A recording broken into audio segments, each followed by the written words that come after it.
Universal Time. I am in radio contact.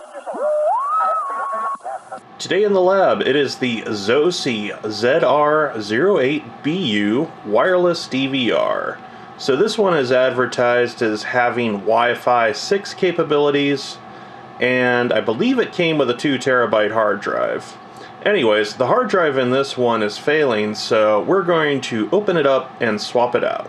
So here's a look at the I/O ports that are on the back of the unit. Interestingly, it looks like this one has the ability to take an SD card. Not sure if we can use that for storage or if that's just meant to copy files off of the device. I have a wireless keyboard and mouse dongle in there, even though this thing doesn't really need a keyboard, it just needs a mouse to run the GUI on the screen.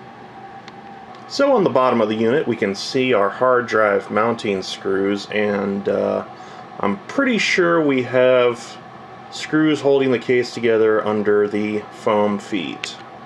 And that is the case. And with the screws out, the retaining ring, which I guess that's just plastic with feet on it, comes off. And I think we might have a few more screws. Nope, it was just a press fit. So now we're in. And interestingly, it's a Seagate Skyhawk is the original drive that appears to be going bad. So I'll have to see if I can warranty that. So as it turns out, we can't warranty claim the drive because apparently the warranty is only valid in China.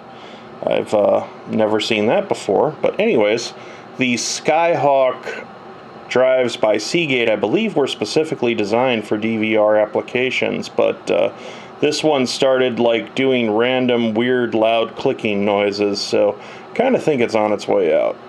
Anyways, inside one of these DVRs, there's not a whole lot to see here. It's basically a system on a chip that I believe runs Linux.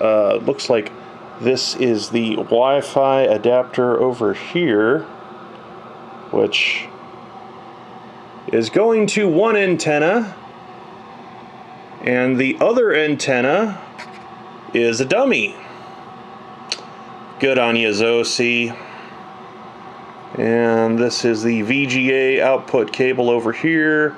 We have an annoying little buzzer for when the system reboots, which you can program a reboot time.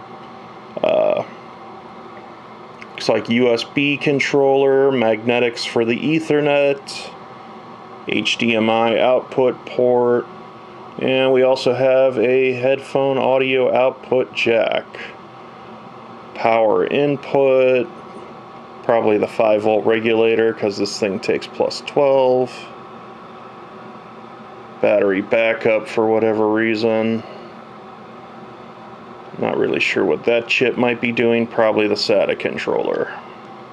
So this is a Western Digital Red drive, which is meant for network area storage systems that I happen to have on hand that I'm going to put in here. If you wanted to do this right, you would use a Western Digital Purple, which are the drives that are meant for digital video storage. But like I said, this is what I have on hand, and I'm not doing anything with it, so I might as well put it to use. And you might need a little bit of finesse just to make the hard drive mounting holes line up perfectly with the holes that are in the chassis. Alright, new hard drive's back in and we can put it back together and give it a test. So with the DVR running, it says the hard disk need to be formatted. So, okay. Let's, alright. So, sorry, I'm doing this with an air mouse, so it's kind of hard to get it to align. So we want to check the box, click format, all data will be deleted. Okay, continue. And actually that moves relatively fast, it looks like.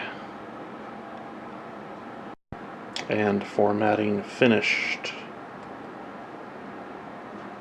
So now we have 4 terabytes and change worth, or a little under 4 terabytes after being formatted. So yeah, looks like we got the DVR back into operation and we got a little bit of an upgrade out of it. So, as always, thank you for your time and try to enjoy yourselves the rest of the day.